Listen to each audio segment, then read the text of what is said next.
with breaking news as we bring in senior NBA insider Shams Charania. As promised, what is the latest on Anthony Edwards' status for Game 1?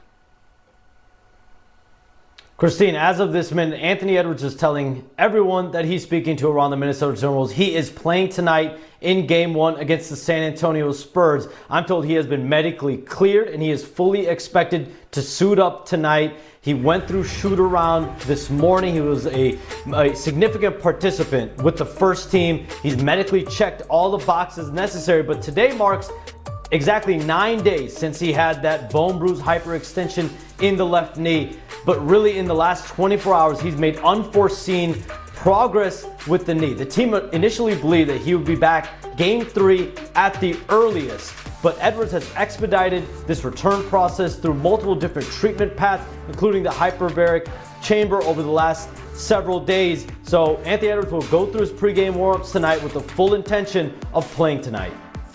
All right, Anthony, the Wolves currently 9.5-point road underdogs against the Spurs tonight. Tomorrow night is Game 1 between the Lakers and the Thunder. What are you hearing about how close Luka Doncic is to returning?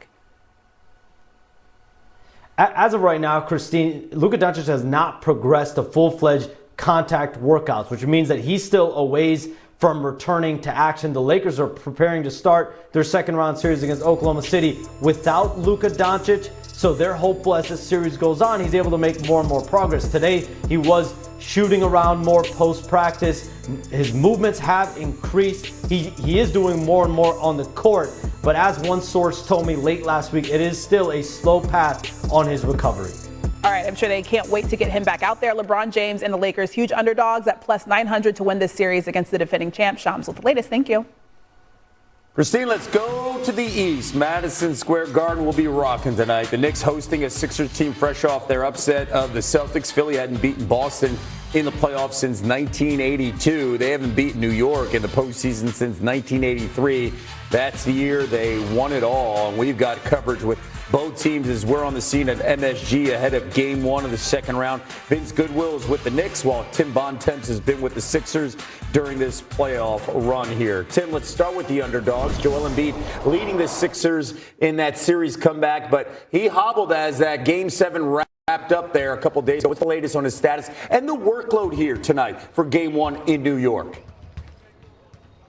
Well, Kevin, Joel Embiid is probable with a right hip contusion. Nothing on the injury report about his knee, which is a good thing, given, as you said, he got banged into it a couple of times in the game, including late in the fourth quarter when Jaylen Brown pushed Tyrese Maxey. He fell back into Joel Embiid's leg, and it looked like he was limping around a little bit. But Embiid was moving around fine after the game and appeared to have no issues getting onto the court this morning at shoot-around here at the Garden. And as you said, his workload is going to be immense. I mean, Joel Embiid had maybe just the three best and most important playoff games of his career, leading that 3-1 comeback over the Celtics, a team he'd already lost to 3 times in his career, a team that the Sixers had lost to 6 consecutive times in the playoffs, going all the way back, as you said, to 1982. So now the challenge goes to taking on the Knicks, taking on Karl Anthony Towns, who had a tremendous series against the Atlanta Hawks, who, Kevin, as you know, obviously did not have anybody like Joel Embiid to go up against Towns inside. And those two have a long history. So it's going to be very interesting to see how that much matchup unfolds over the course of this series. Now Joel Embiid handles trying to go up against Jalen Brunson in the drop coverage defensively. That's something the Knicks had a lot of success with a couple of years ago. We'll see if they could do it again here in this series against the Sixers and Embiid starting tonight. All right, Tim Bontemps with the underdogs with the very latest. Let's continue the conversation, Christine. Yeah, Kev, I know you want to see Joel Embiid out there. He missed the first 3 games of the first round series, and the 76ers lost 2 of those 3. Since he returned in Game 4, the 76ers have looked like a new team, going 3-1 and averaging over 5 more assists per game over the last 4 games. A lot of people feel like, Kev, they can come out of the East if he is on the floor. Stay healthy, have the post game, stay down low, don't just sit there from the 3-point line. Thank you. Kev's been talking about this all morning. Back with Vince Goodwill. And Vince, what are the Knicks saying about their preparations for this series with Philly?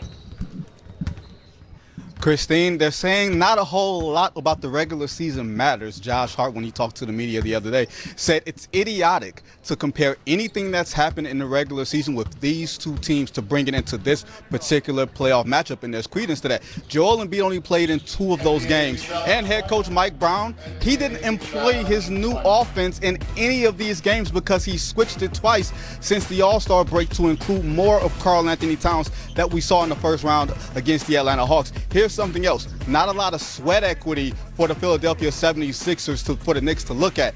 Their top 4, Joel Embiid, Tyrese Maxey, VJ Edgecombe, and Paul George, only played 360 minutes together. The Knicks' top 4 of Jalen Brunson, Karl Anthony Towns, Mikal Bridges, and OG Anunoby almost played twice as many minutes. So yeah, even though these teams are familiar with each other as far as the jerseys on the front, their styles of play are vastly different. Well, it makes sense that the Knicks are 7.5-point favorites tonight. Antonio for Wolves and Spurs. Plus, we're talking NHL playoffs with TJ Oshie and checking in on Fernando Mendoza's first minicamp. So the first thing you need to know right now, number 1 on the starting 5, the Spurs host the Timberwolves in Game 1 of the Western semifinals. San Antonio is a big favorite in this one, in part because Minnesota's a little banged up. Anthony Edwards is questionable with a hyperextended knee. He's been making a push to get back on the court after missing the last 2 games. Senior NBA insider Shams Charania joining me now. Shams, what have you learned about Anthony Edwards' availability tonight? Jay, Anthony Edwards has been medically cleared to return to the lineup, and he is expected to play tonight in Game 1 against the Spurs, barring any setback in pregame warmups. I'm told he did a significant portion, mostly everything, at shoot-around this morning, specifically with the first unit. And today marks 9 days after his bone bruise hyperextension in that left knee. He has made unforeseen progress in the last 24 hours, in the words of Timberwolves officials. The team believed over the weekend that it would be Game 3 or 4 at the earliest for Anthony Edwards, but he's expedited his own timeline. I'm told he's tried multiple different treatment options, including the hyperbaric chamber, to try to see if he can play as soon as possible. That will be tonight in Game 1, barring any setback. I think it's Julius Randle that calls him Wolverine because of his healing powers. I mean, that's an apt nickname for Anthony Edwards. Shams Charania with the very latest. I appreciate you, brother. Number 2 on the starting 5. After their upset of the Celtics, the Sixers head to Madison Square Garden to face the Knicks. Philly hadn't beaten Boston in the playoffs in 44 years and hasn't beaten New York in 43 years, going back to their last championship season in 1983. Can they end another drought? NBA reporters Tim Bontemps covering the Sixers and Vinny Goodwill covering the Knicks joining me now. All right, ahead of Game 1, what's the most important thing we need to know tonight? Starting with you, Tim.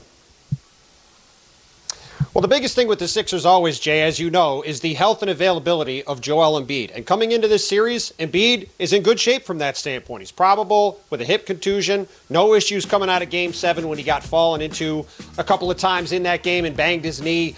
And look, this series is going to have a fascinating matchup at the center spot, Jay, between Karl Anthony Towns and Joel Embiid. These guys have gone at it a lot over the course of their careers, have gone at it on social media at times over the course of their careers. And this series very well could come down to which of these guys can dominate that matchup. We saw Karl Anthony Towns have a tremendous series in that matchup with Atlanta, really took advantage of a Hawks team that did not have a lot of size inside. The Sixers obviously have a much different force in the paint with Embiid in there. We saw Embiid maybe have the best 3-game playoff stretch of his career to close out that series against the Celtics. Are going to need him to play like that again if they want to end that 43-year drought, as you mentioned, in this 7-game series with the Knicks.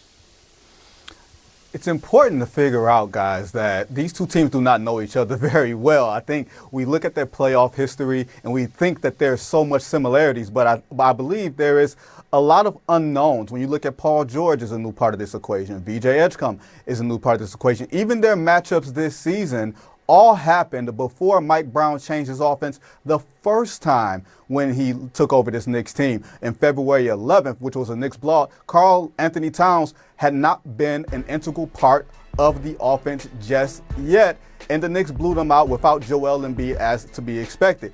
He's changed his offense again in the postseason, which has resulted in 3 consecutive blowouts over the Atlanta Hawks. An important thing to note, guys, the Philadelphia 76ers' 4 best players, Maxey, Joel Embiid, VJ Edgecombe, Paul George, have almost played half the amount of minutes together as the New York Knicks' 4 best players. Jalen Brunson, Karl Anthony Towns, OG Anunoby, and Mikal Bridges. So there's a lot of familiarity that these two teams don't have with each other, let alone internally. So I think game 1 is going to be a feeling out process, and they're going to learn a lot more as the series goes on. Good info, gents. Knicks, by the way, 7.5-point favorites at home in game 1. Vinny, Tim, thank you. The third thing you need to know. The Orlando Magic today firing coach Jamal Mosley after their first-round collapse against Detroit. Orlando was up 3-1, but Franz Wagner got hurt, and the Magic didn't win again. Mosley made the playoffs the last 3 of his 5 seasons, but could not get out of the first round. The Orlando Magic, the 4th team in NBA history to make a head coaching change after blowing a 3-1 lead in the playoffs, 6 points a game, and only allowed 104.5 in the final 4 games of that series. NBA analyst Danny Green with me now. Danny, you played for Nick Nurse for many years. You know his style. How do you anticipate he's going to play the Knicks in this series? I'd imagine he's going to try to do or take a page out of what Atlanta Hawks did, right? And that's attack Jalen Brunson, attack Karl Anthony Towns, and try to use the offense as a weapon as defense, right? Try to wear them down, tire them out, because the Knicks do have a deeper team. They have a plethora of bodies. But to try to slow them down, they have to slow down Cat. They have to slow down Jalen Brunson. In order to do that, you have to put them in action. You have to force them to guard and to force them to play out on the floor. So I'm sure he's going to throw different coverages at them defensively. He's going to throw different bodies at them, maybe some double teams. But offensively, I'd assume he's going to put those guys in a lot of actions and attack them to make them guard and try to wear them down some.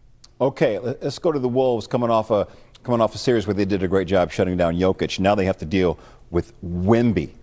How do you expect they're going to defend him? Not an easy guy to defend either. I mean, either one of these guys, all the guys we're talking about, superstars, but he's a unicorn for a reason. It's not that simple as just putting Rudy Gobert on him like he did Jokic, because Jokic plays in the post a little more, back to the basket, and Rudy's good at playing closer to the basket. So if he has to stretch out on the floor, it's going to be troublesome. I'd imagine they put a smaller guy on him, like a Jaden McDaniels or even a Naz Reid that can move out on the floor, and when he goes down to the basket, they can switch at the basket and have Rudy guard him. Rudy might start on somebody else on the perimeter, whether it's one of their off guards, and keep him close to the basket. And then when Wemby tries to go to post, he can switch on to him. So I don't know. It's a tall task for Chris Finch, but I'm sure he'll figure it out. They are a smart, veteran team that have gotten to the Western Conference Finals multiple times.